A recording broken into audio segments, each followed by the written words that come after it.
and welcome back to my channel, or just welcome if you're new here. If you're not familiar with me, I am Common.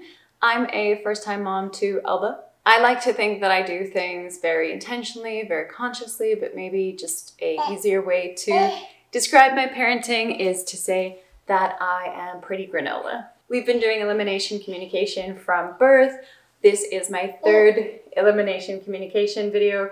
I did a newborn one, which was 0 to 3 months, and then 3 to 6 months. And now we are doing an update video from 6 months up until 10 months. Sorry, it would have made more sense if I did 6 to 9 months, but I was a little bit busy. All right, let's dive into it. So if you watched my other videos, you'll know that I said that the newborn phase, surprisingly, was a pretty easy phase. In terms of getting catches, we got loads of catches in the newborn phase. Then with 3 to 6 months, I would say the theme is just stay consistent. And now having done EC up until 10 months, I will definitely say 3 to 6 months was where I got the least catches and also had the most times where I felt very out of sync. Like, what am I doing? Is this even working?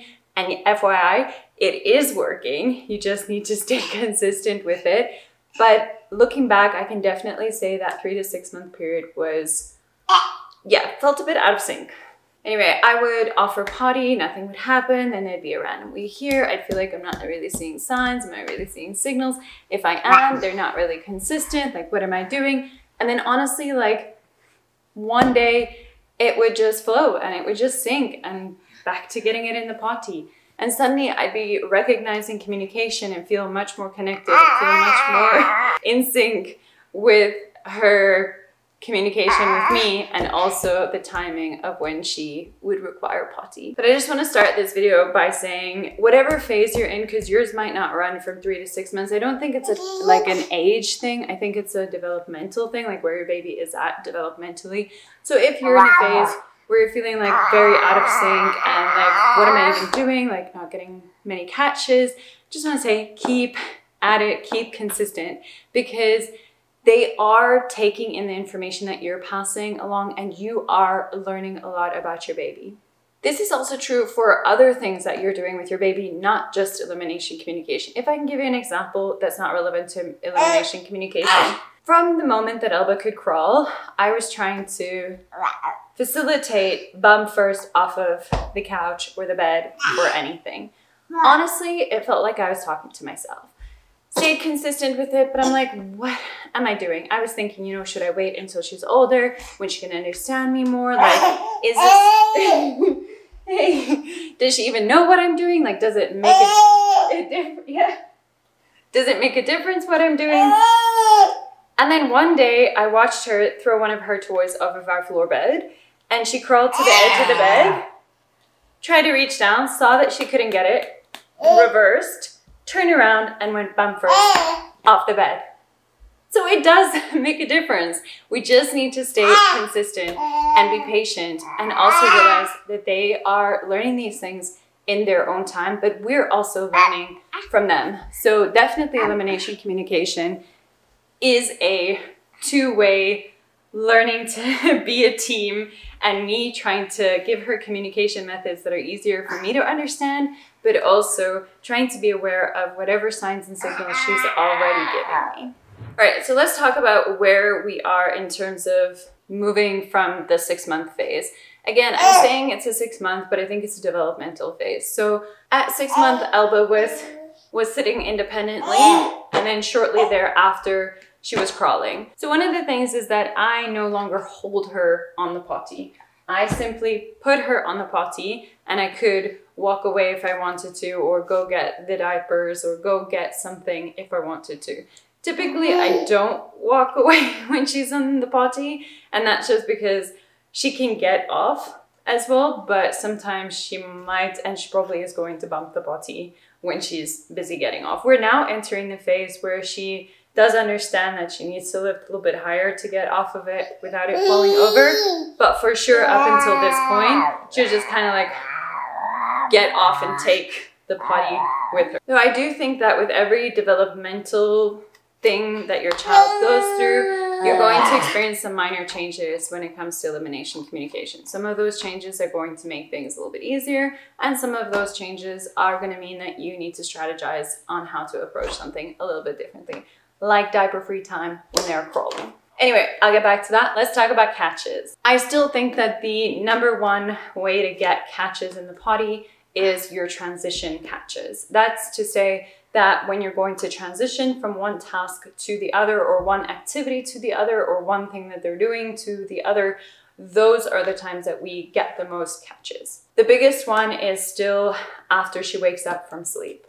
We offer potty, and more often than not, she's going to go. Actually, about 99% of the time, she's going to wean the potty when she wakes up from sleep. In addition to just getting the transition catches, you also learn your baby's body. And as they're getting older, they're also developing bladder control, which you will see, and for me, is really amazing to witness. Because we breast sleep, that means she's having milk the whole night long. In the morning, I know that I can expect between 1 to 3 wees. The first one is usually like, as she wakes up, offer potty, give her. Then I know more or less 10 minutes later, but it can be longer, can be shorter. I need to be quite alert and quite aware of any of her signals and signs. During this time, I'm busy getting ready for the day. She's sitting on our bed on one of these absorbent mats. Of course, because she can crawl, I do need to be mindful, otherwise she's going to crawl off the mat. So one of the things that I know in the morning is, because she's going to go again, I'm most definitely not going to put on the diaper just to need to take it off again. So I'd rather the risk of missing it, but knowing when she's going. So in the mornings, I do try to stay alert to her. And typically what I will see as a sign from the morning is that she will be playing, or she'll be reading one of her books and then abruptly stop. That's usually an indication that I need to go and give her the potty. The other one is that she points when she goes potty. Or she will do something to try to get my attention, and if the potty's on the bed, sometimes she will tap the potty. Or if I'm on the bed, she will tap me.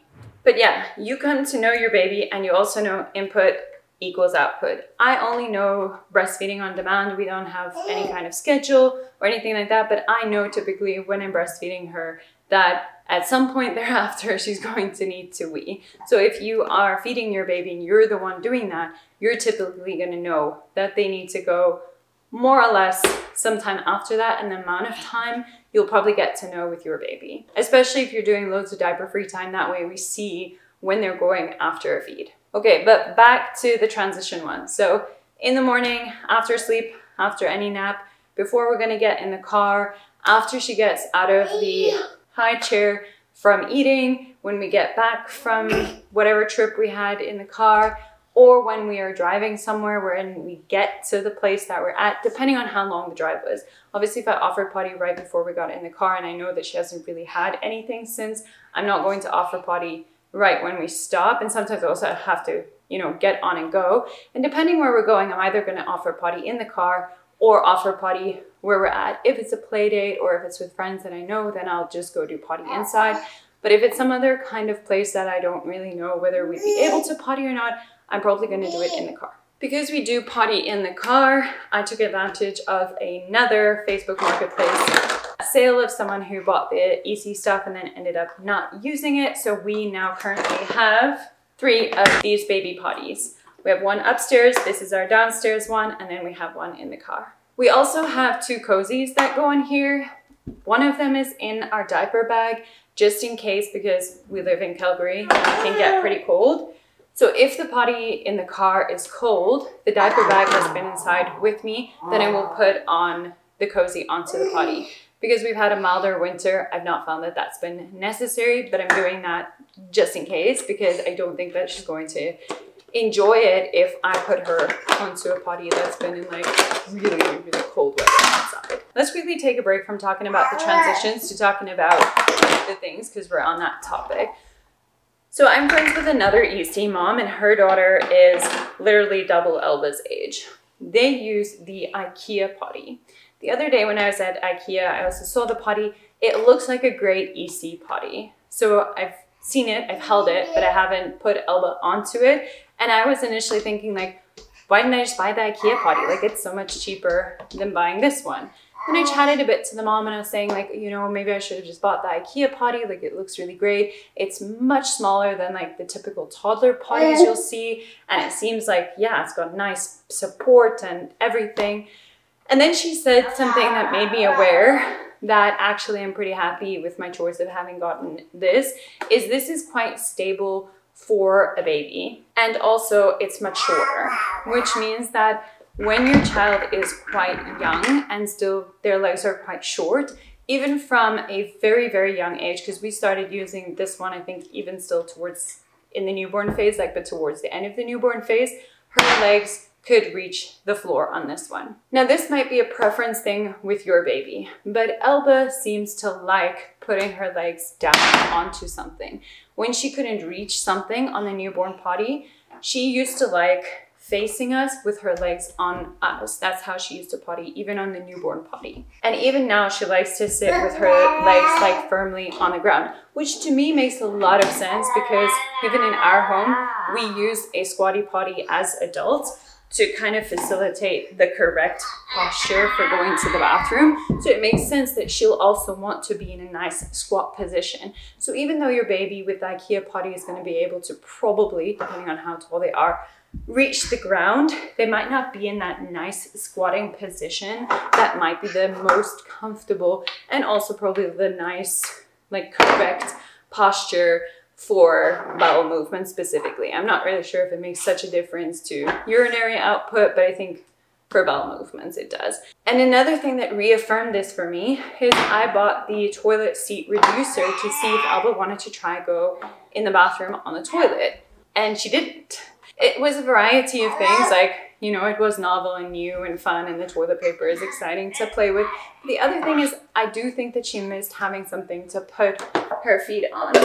And because she's still quite small, she's too short for me to use a toilet seat reducer with a stand around the toilet for her to be able to put her legs on. So when she's a little bit taller and a little bit older, then I'll progress to that. But for now, I packed away the toilet seat reducer and we're just using the pot. So one of the questions that I do get asked a lot is, do I think that it is worth it to get the baby potty? Because depending on what country you live in, it's not that easy to get it. Like the first one I got, I did pay shipping from the US to get it here to Canada. And my recommendation with this is it depends. I like having it. I do think that they are made for little babies. They're made for EC, so they are really nice to use. But it depends. Like, is that going to be something that you say, oh, well, you know, I can't get the potty now, I'm not going to do EC? If that's the case, then get any potty. Get the best that you can get. Use a Tupperware if you need to. My recommendation would be to look on Facebook Marketplace, because there are people who, like me, order them from the US, and some people their children have now outgrown them, or they didn't end up using it, and they sell it on Facebook Marketplace. Here in Canada, so I've said I bought 2 on Facebook Marketplace. One of them was only $5. The other one was a bit more, but I also came with a bunch of other things. And recently, a friend of mine also saw the newborn potty and the baby potty on Facebook Marketplace. So keep your eye open and like set that. I think you can set a thing to say like, if somebody's selling this item, notify me. But then also just have a look what's available in your country. So I know in South Africa, it's really hard to get the Elimination communication potties. And a friend of mine recently bought a baby potty. So it's not a toddler potty, it's a baby potty. I'll link that down below for anybody who's watching this who's in South Africa. In Canada, I haven't found the equivalent of that, but like I'm saying, the IKEA potty is a nice option. Just be mindful that you may want to do something so that your child is able to nicely be in a squat position if that's what you prefer for them and if that's what they prefer. And then, yeah, keep checking Facebook Marketplace, or if you want to, like me, order it directly from the US. Okay, back to the final thing on transition. So transitions, offer the potty when they wake up, before you're going to go do an activity, after you're finished with an activity, before you get in the car, after you get in the car, and I guess any other transitionary time that fits in with what you typically do during the day. The reason I think it's important to stay consistent with the transitionary offer of potty is because they do learn bladder controls. So I'll give 1 or 2 examples in this video of times that I've explicitly been aware of Elba's bladder control But just to say, they do learn to hold it. And if they know that you're going to consistently offer potty, they know, okay, you know, when I get out the car, they're going to offer potty, or when we're done in the high chair, she's going to offer potty, or whatever. They'll hold it to go then. Now, if you're not being consistent, then obviously that's going to be a bit confusing for them against what we're trying to facilitate. Elba does typically hold until the time, unless obviously whatever we're doing takes really long. So sometimes, depending on the car ride, she's not going to hold it the entire car ride. Moving on to the next catches that you're going to get, and it tied in with a bit of what I said with the transition stuff, is your baby's timing. You will come to learn your baby's timing, especially if you are checking their diaper frequently, or you have a way to know that they've gone in the diaper immediately when they've gone in the diaper. Or if, like us, you do a whole lot of diaper free time. So I do a whole lot of diaper free time for a variety of reasons. One, I like to see when she's going, or two, I like to be able to put her on the potty really easily and not have to go through the whole take off the pants, take off the diaper, offer potty thing.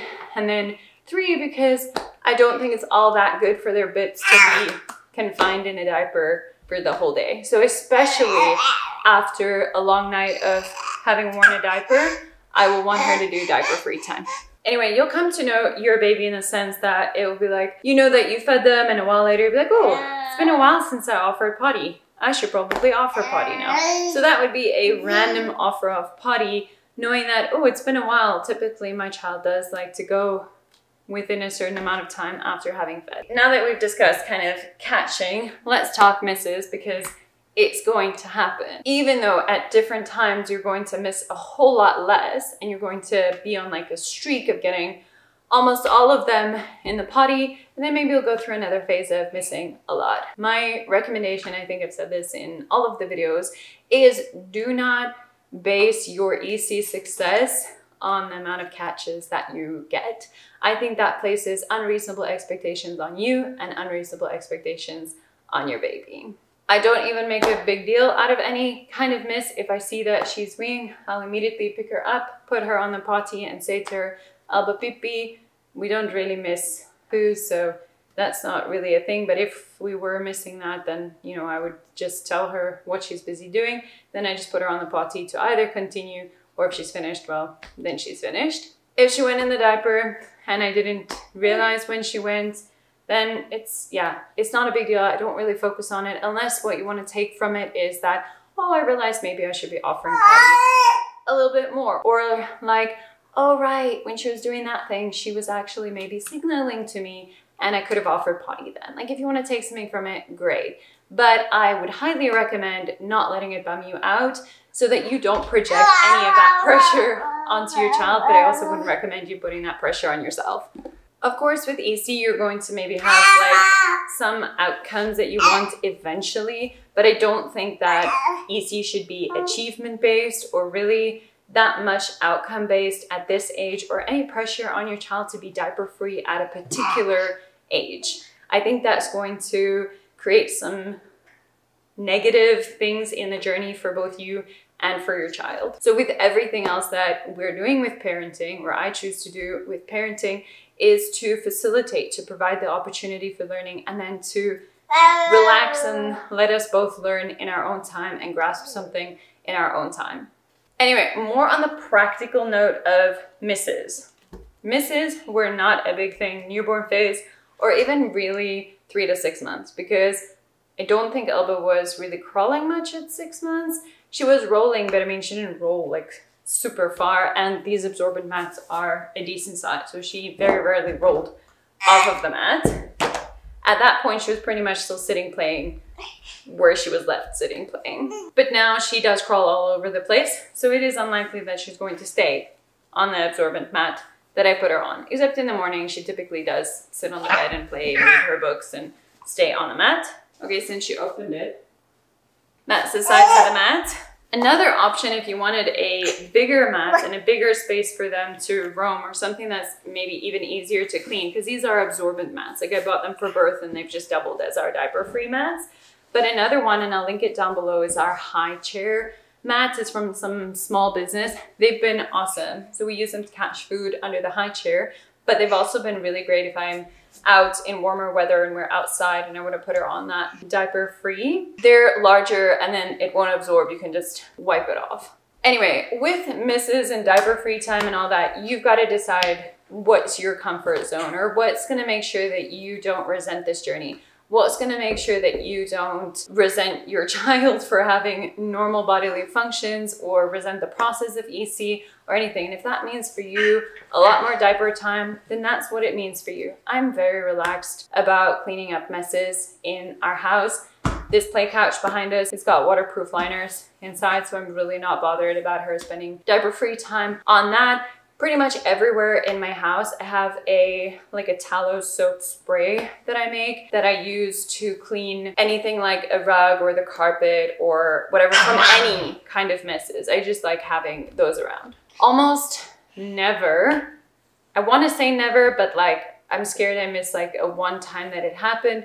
We've had to clean poop out of something. So I'm saying like almost never because it's very rare to miss that. So the biggest thing I'm cleaning is some urine, and it's like, yeah.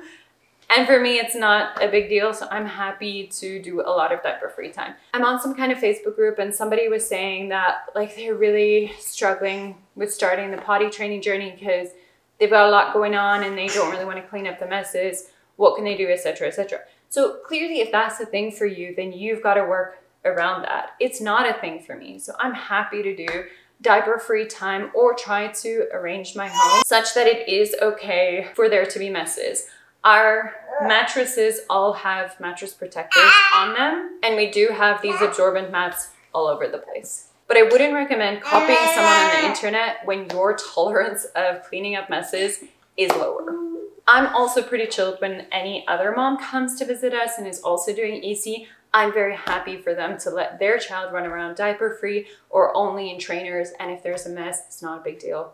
We clean it up. That's because this space has been kind of arranged such that that kind of stuff is okay here.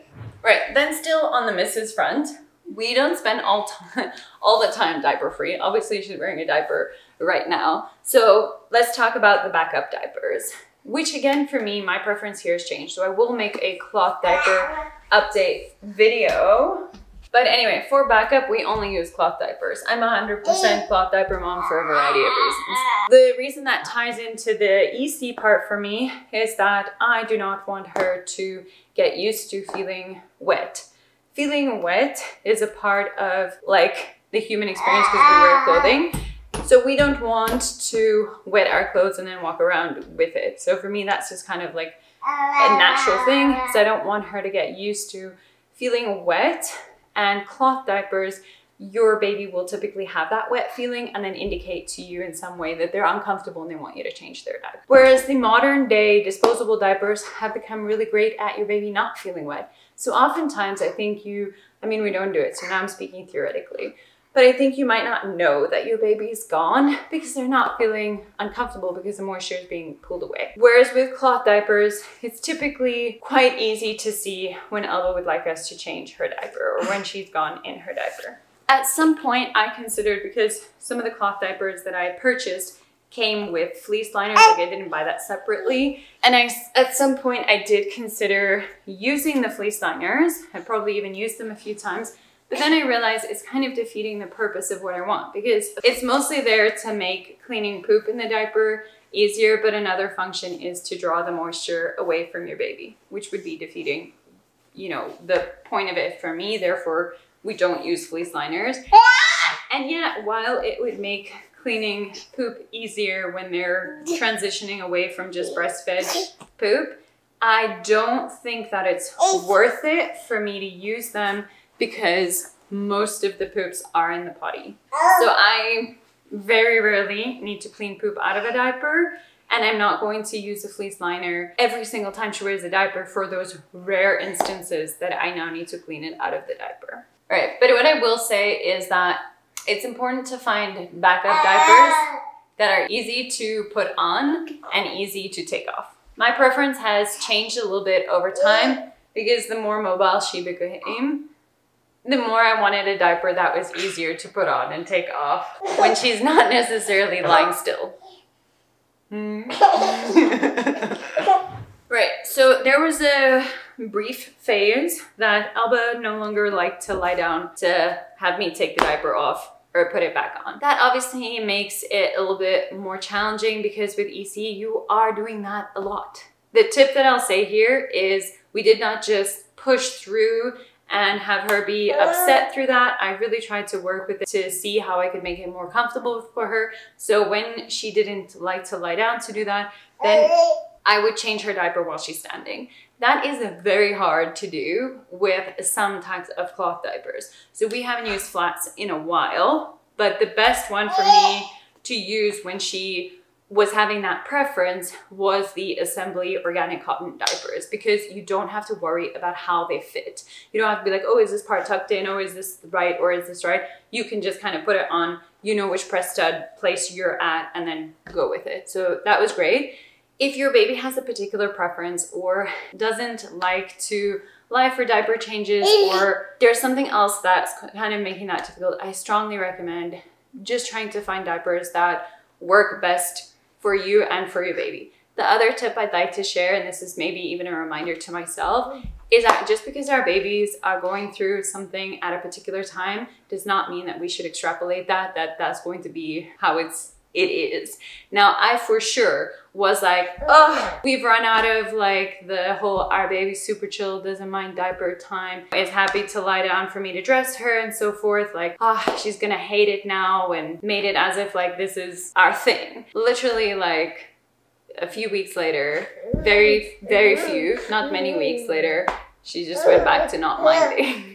Anyway, so I just want to say to myself and anybody else out there, don't unnecessarily get depressed or panic about something and assume that this is how it's going to be forever. It may last a long time, but it may also not last a long time.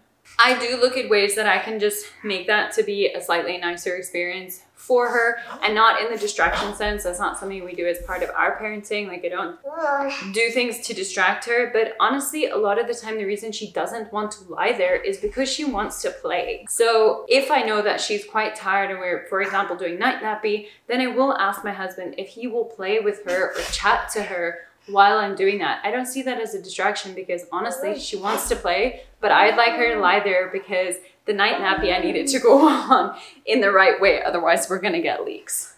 All right, so still what I'm gonna cover in this video before we wrap it up is signs and communication and bladder control and ECing or not ECing at night.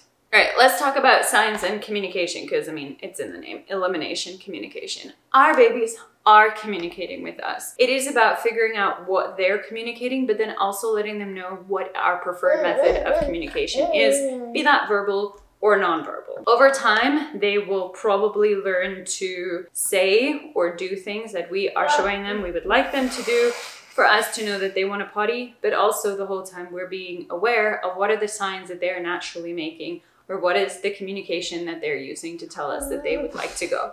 One of the things that some parents do is baby sign language.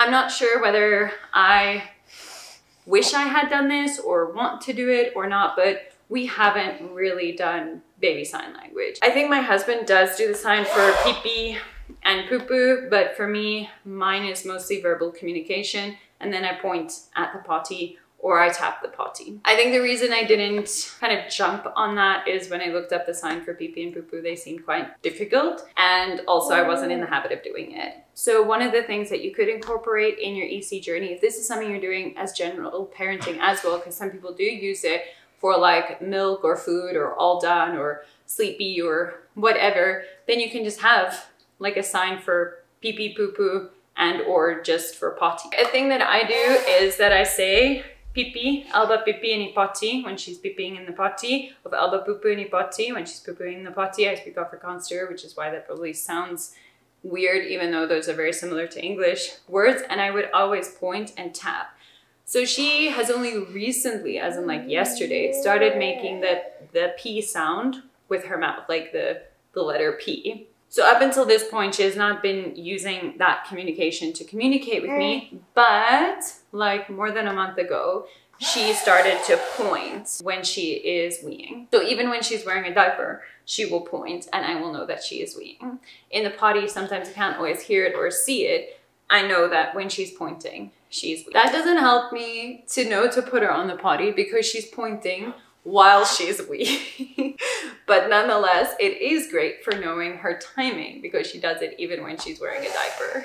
I'm not in a rush for her to say the words. I assume at some point when her verbal communication expands that she will probably say beep beep boo boo and potty. So I just keep saying those words, and then I guess eventually she'll probably also say them. Okay, so a cool story about bladder control and also signs is, like I explained, our whole morning routine. We can expect between 1 to 3 wees in the morning. The first one, this was a particular morning, the first one was in the potty. I carried on getting dressed, getting ready. I turned around, I saw her kind of abruptly stop playing, which is usually cue for me to run and get the potty, and she pointed. So it kind of looked like she was caught off guard with that. So I rushed over with the potty, I picked her up and I put her on the potty. She was not weeing while I was holding her in the air. Put her on the potty, then she was weeing in the potty. So essentially what had happened is she had started to wee, she stopped, I put her on the potty, she continued to wee. So that to me is like amazing to see such a small being have that bladder control to stop their wee and start weeing. Obviously, I don't want to get into whether that's a healthy thing or not. That's not something that's a regular occurrence, but I will say it was amazing to witness that she does have that bladder control. All right, another sign or communication that Elba does is she taps us.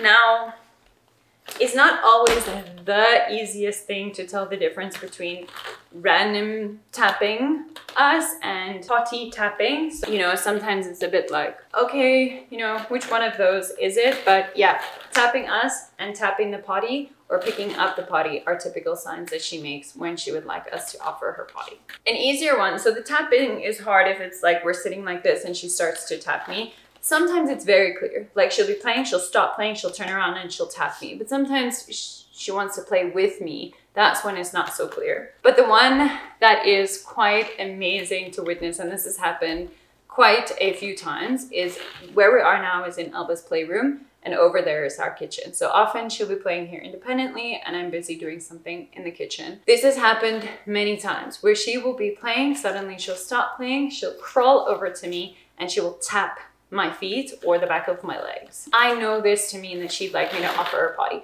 Now that means she's holding it this whole time to crawl over to me, to tap me, to come back, take everything off and offer her potty. And many times she has then weed like that. That one is really easy to tell the difference because if she was simply coming to me and she wanted me to give her affection or pay attention to her or something, she doesn't tap me. She'll come and pull on me or climb me or lift her hands that I must pick her up, but she won't tap me. So the tapping is usually unique to her wanting to go potty.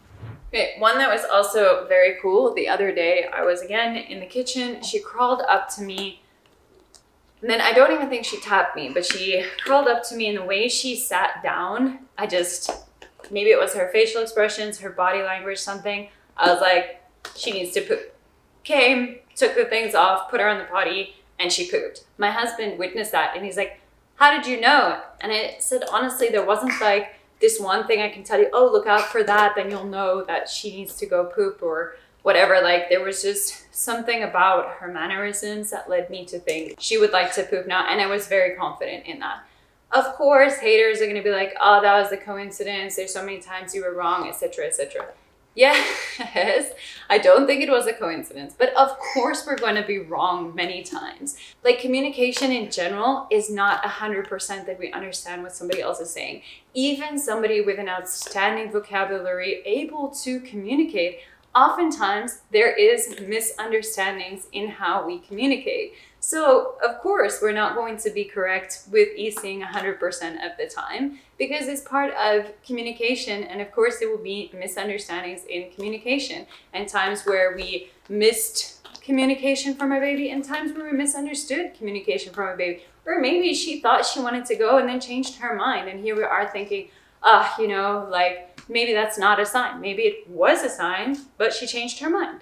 Anyway, what I'd like to say with that is you are unlikely to be correct 100% of the time. And I don't think that our mindset should be that we need to be 100% correct to be able to do it or say that we're doing it successfully, because with most things in life, we're not doing it perfectly all the time. And I don't think that that should anyway be the goal of it. All right, let's talk about when she wants to get off the potty, because now we spoke about what she does when she wants to get onto the potty, when she wants to get off the potty. Now, because she's quite mobile, she just gets off the potty. And like I said, very recently, she started recognizing that I would like her to lift her bum a little bit higher when she gets off, just so that she doesn't take the potty and content with her. So the biggest sign that she doesn't want to be on the potty is she's going to try and get off. I don't force her to be on the potty ever. I do not want her to associate the potty with a stressful space or anything like that. She wants to get off, we're getting off. There are times that I might want to like hand her something like a book, because she likes to read that, and then she'll sit there reading it. But if she doesn't want to be on the potty, she's going to throw that book, she's going to get off. The only time I might try a little bit harder to convince her to stay on the potty if she's trying to get off is if she is mid-poop. That's going to be very messy if she gets off mid-poop, but that's not something that regularly happens. Like, she'll typically sit until she's done. All right, so it's quite easy to see that she'll want to get off the potty. She'll go from like a serious face, concentrating, to being distracted, babbling, wanting to play, etc. And that indicates to me that, okay, she wants to get off. One thing I just want to touch on is like distractions and developmental phases that they go through. When Elba is learning a new skill, it is highly likely that that's taking a lot of her attention. She's very excited to be doing that thing. She's putting a lot of energy into that thing, which sometimes does take away from the EC stuff, because she's not as focused on communicating, or not even that aware of maybe when she wants to go. So when she was learning to stand, she still stands supported, or crawling, etc. Like, sometimes we might have a time with the EC. I'm sorry, I'm trying to get her not to pull the tripod over. With the EC, where you might feel a little bit more out of sync because they're busy focusing on something else. The important thing is to just let them be and let them focus on whatever. And we don't have to know that that's what's happening to just be like, all right, well, this is what's happening EC wise for us right now. Like, we don't need to know like, oh, okay, because she is learning this, therefore we're not catching. It's just like, oh, okay, well, we seem to be missing a lot more right now. Maybe there's something going on. Maybe she's getting more teeth. Maybe this. But like, yeah, I don't put too much pressure on trying to have a specific explanation for why we might be getting more or less catches, or why communication seems to be going in one direction and then suddenly changes for a little bit again. I just kind of go with the flow with all of that. This is the same thing for distractions. When we are out and about, or when people come over, or when we're having video calls with Elba, she is typically more distracted, and it's more likely that we're going to miss her output. And this could be something like, especially when you're doing elimination communication, it's something lots of people ask you about. So they can get really excited to see it happen. And I just want to remind you to not put pressure on yourself or your child to perform for other people. They're actually more likely to not do the things that you're telling people that they're doing when those people are witnessing them or around you, because they're distracted, because there's something different in the environment. So I think it was during the time when Elba was not wanting to breastfeed as much in public, because that would distract her. It was the same with pottying. Now she typically does potty in public or when people are around, but it is much harder for me to be aware of her communication. One, because I'm also distracted. So she's distracted, but I'm also distracted because there's people and I'm communicating with them and I'm, you know, hosting them and whatever. So much more likely to have a miss there. And also, like, for example, the car. The car is not a place that she frequents. So when she's potting in the car, she'll still go, but there's a lot of stuff in the car that she's not used to playing with and seeing and touching and whatever. So she might be a little bit more distracted.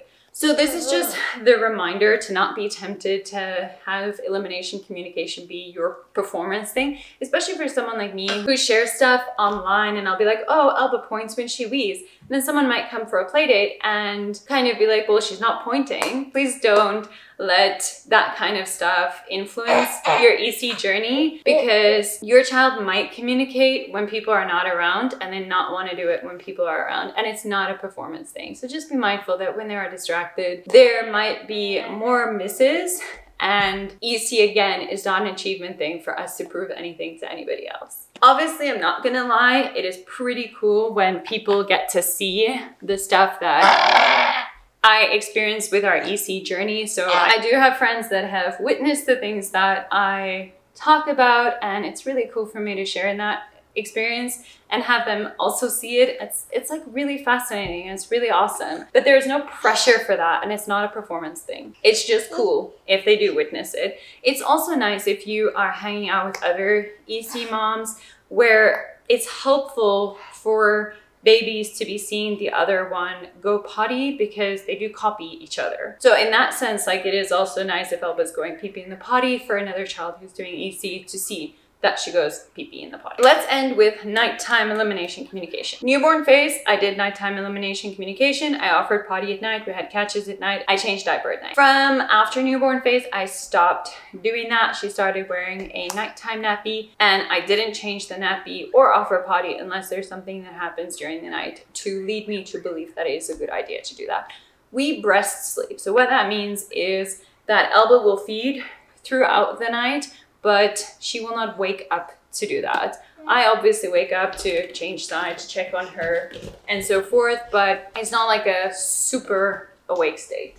Now, I don't do a diaper change or a potty at night unless something is indicating to me that it would be a good idea to do that. The reason I don't do it is because we both get a lot of good sleep. And when we get a lot of good sleep, we are our best selves during the day because we're well rested.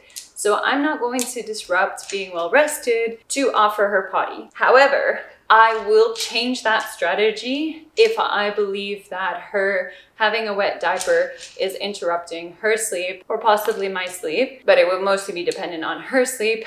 Then I will start to offer potty. I have read about the sort of dream pee-pees and dream offering potty and all that.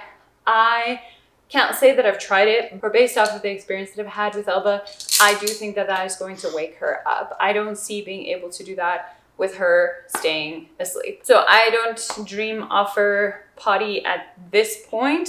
Again, if something changes that leads me to think it would be a good idea to do that, I will change that. If she wakes up in the middle of the night, I do try to convince her to go back to sleep. If she doesn't go back to sleep, then I will change her diaper and off. Currently, Elba wears a 100% cloth diaper night nappy, and I offer potty right before I'm gonna put on the night nappy, and I offer potty first thing in the morning. Maybe in a future EC video, I will have changed my strategy around the nighttime stuff, but for now, we are not doing nighttime EC, and that's purely because there's nothing that's leading to me to think that she would be more comfortable if I was offering her potty during the night. All right, now to conclude this video. So there's a couple of things that I choose to do because they are what is in line with the rest of my parenting approach or the rest of my values, even though they are maybe not the best for getting the most catches. Like, one of them is also that if Elba is deeply in play or reading her book or whatever, I'm not going to interrupt that to put her on the potty. But anyway, what I will say is these last 4 months with EC has been an amazing time. Like, there have been so many times where I'm just like in total amazement at like having had that experience with her and just like, wow, our little beings can do so much more than we typically think. They're communicating so much more. They're taking in a lot. And it's also just like a really special thing to experience. And in particular, it has been very wonderful these last like 4 months. I haven't set up a potty station yet for her to like crawl to the potty station just yet. I will probably do that in future. I think I've said like for a while that I'd be doing that, but honestly so far it's just been like a lot easier to just potty wherever. So we're still in that stage where I think other people who want to make sure that their babies are going like in the bathroom might start to have a potty station a lot faster, where I'm not so concerned right now with her going in the bathroom. Anyway, so then I just want to end this video by saying with EC, I think that it's very important to understand that it's not a linear process in terms of the outcomes. But I do think even if we're not seeing some of the typical things that we would associate with EC working, we have to respect that there are things happening for our little beings that we might not be witnessing per se, and to remind us to remain patient and to go with the flow and to remain consistent in our approach. But most importantly, I think it is to remain respectful and remember why we are doing this in the first place. And for me, the why is not to be diaper free at a particular age. The why for me is much more around facilitating her having a comfortable and more natural experience of bodily outputs, I guess. And also to just be as intentional with her as I can, and to reduce the need later for a stark transition from diaper to no diapers, and have that rather be a gentle transition away from that. Anyway, thank you so much for joining me for today's elimination communication update. If you've got any questions, put them in the comments down below and I'll be happy to answer any of them. And I will check in, I'm not sure at which time phase, probably when she starts to walk, or if anything new develops from an elimination communication standpoint. Anyway, if you like this video, please remember to like this video. And if you haven't yet, please remember to subscribe.